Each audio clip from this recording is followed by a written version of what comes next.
So in this video we are going to discuss how to use SQL on Google Colab without losing data. So you guys must be aware that SQL is not available when you are using a Google Colab or you are using Lightning AI or other workspaces, cloud workspaces. So by default you won't get SQL over there. There are other ways to do use SQL over there like SQLite, but the problem is that the data won't persist. So every time you will need to create it again and again, and your database won't be there when you start a new session. So other alternative are like using the Azure databases, AWS AWS RDS or VPS, but all these alternatives are quite expensive. So if you plan to use AWS, then it will be costing you a lot of dollars to do a very simple thing. So when you are planning to use SQL on cloud workspaces for learning and development purpose, these options are not something you would like to go for, and therefore I have created my own module Python package that is called PersistentSql. So basically it uses Amazon S3 and SQLite. So basically it uses these two, and the database that we are creating is being stored in S3 bucket. So every time we are making a connection, the database gets loaded, and then we use our tables whatsoever is there, and then when we close the connection it put the database file back into this S3 bucket. And as you can see, the price or the cost of using S3 is quite cheap. So it will be like if we calculate it for just 1 GB in INR, it will be less than 2 rupees a month. So that's quite cheap. Let me just show you how to use this particular module or package. So let's start with starting a Colab notebook. Okay, let me just start a new one. Google Colab. Yeah. So we are here. Let's create a new notebook.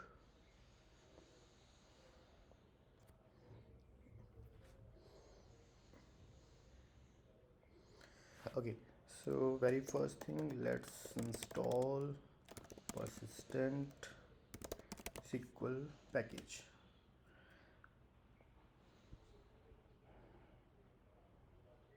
Okay, it's connecting, might take some time.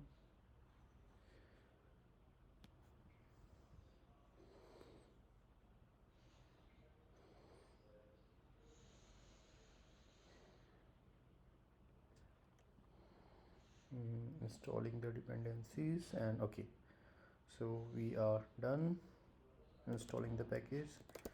Let's import it. Yes. Okay, so when you do an import, it will also tell how to use this particular package. So very first thing, you will need to configure AWS. So that is the requirement of this package. You will need an S3 access or S3 bucket to use it.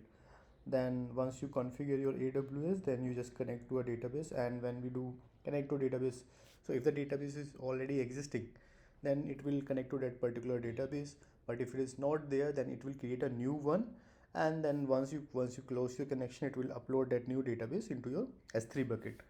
For my case, okay, let me just create configure this.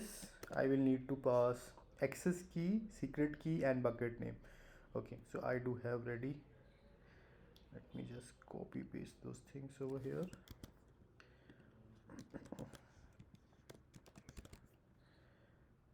Okay.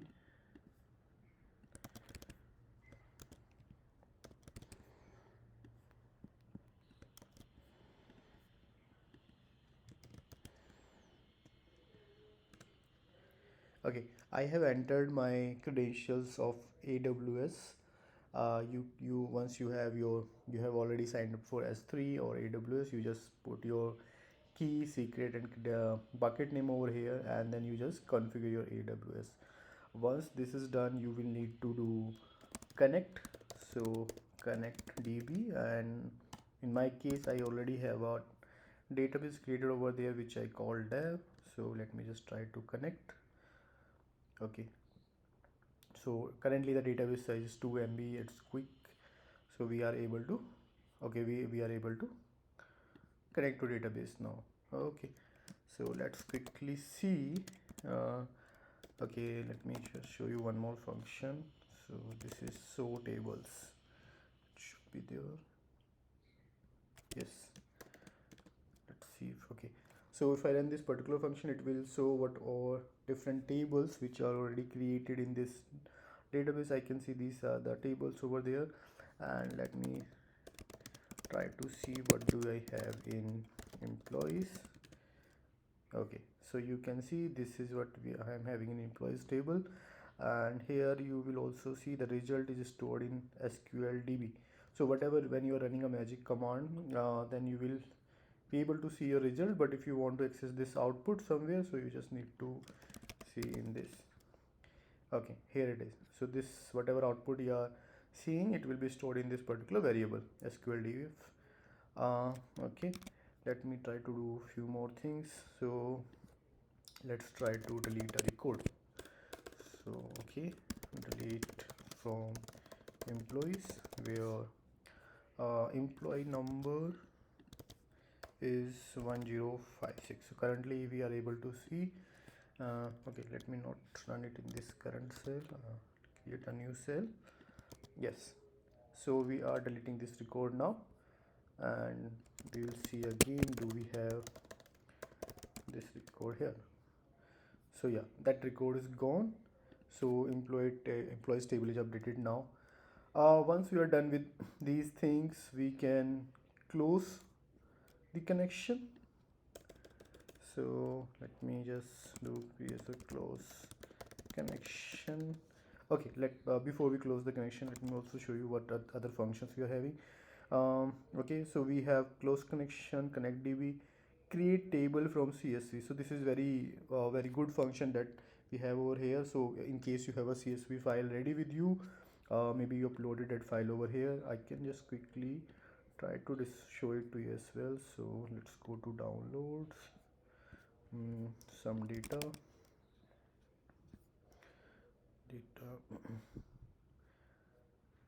okay, images, data.csv. okay, this one, sure, file search. Okay, so file is being uploaded. Let me just go pandas as pd, and then we'll see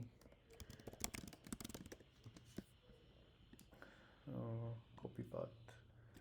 So here we are having, can we, okay, so we are able to read this file.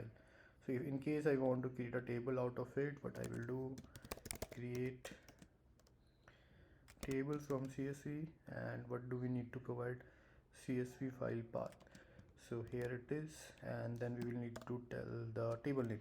So let's call it table 47, something random, and let's try to create it.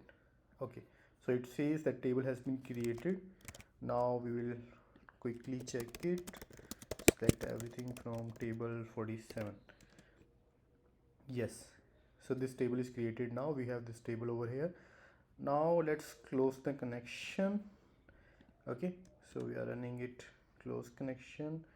Okay, you can see the database size has increased to 11.6 MB, but okay, the connection has been closed and the file has been uploaded to S3. Okay, let me now quickly check whether we have this new table that we created in this session in our new session. So let's create a new notebook, and let's try to, okay, so it's loading.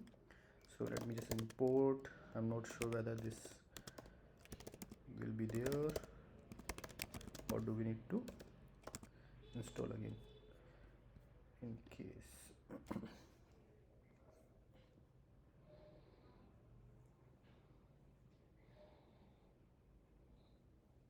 Okay, so this is not there. Let's install it again. SQL.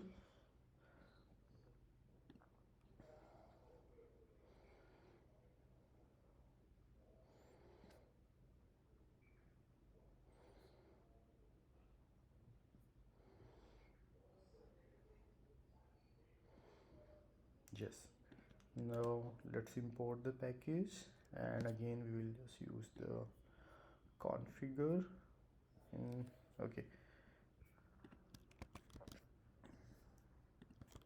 here it is. I'm configured now.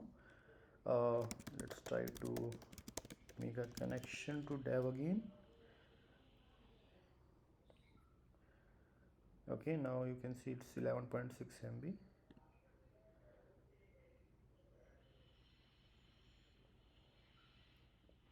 Okay, let's try to see whether we have table of 47 that we created. I guess 47. Yes, we have this table now that we created in our previous session. So that means whatever the data we have been updating or modifying, so that data is now persistent. So that's why the module is called, or package is called, the persistent SQL. Let us quickly also see employees table, in which we deleted our record 1056. Do we have that record here? No, it's not there. So that means this table is also updated. So that means the purpose of this package is being fulfilled. We are able to use our SQL database across different sessions, and it's not just the Colab. Maybe if you are working on Lightning AI, or maybe any other workspaces, or in case you are working on your local machine as well, you can just quickly go and install this package and make a connection to your AWS and start using it. The only thing that you will need to take care is the size of the database. So currently, as you add more and more data, the database size is going to increase, and then once the database size is increasing, then it will take more time to download the file and upload the file. So make sure you create the database, or maybe if you want to use different tables, or maybe you create different database for different use cases. So maybe development, or maybe if you're working on some time series forecasting problem, and you have certain data, so you can TSF 1 2 3, so that your database size are small and it can be quickly downloaded. So that would serve the purpose. This package is more or less only for the learning and development purpose. It is not something that if you have a very huge data, or production data, or data that is into GBs, then this package might not be helpful. In that case, you will need to go for some dedicated SQL server, maybe on Azure or AWS, or you can also go for certain VPS. VPS are also quite cheap if you find some really good ones. So you can install your SQL server over there, make a connection to it, keep it running, and then maybe from any of the workspace you can start using the SQL. So that is also an option. But this is quite easy. Like if you don't want to get into that complicated things, installing a server and everything, you can quickly use this. So that is all for today's video. Thank you so much.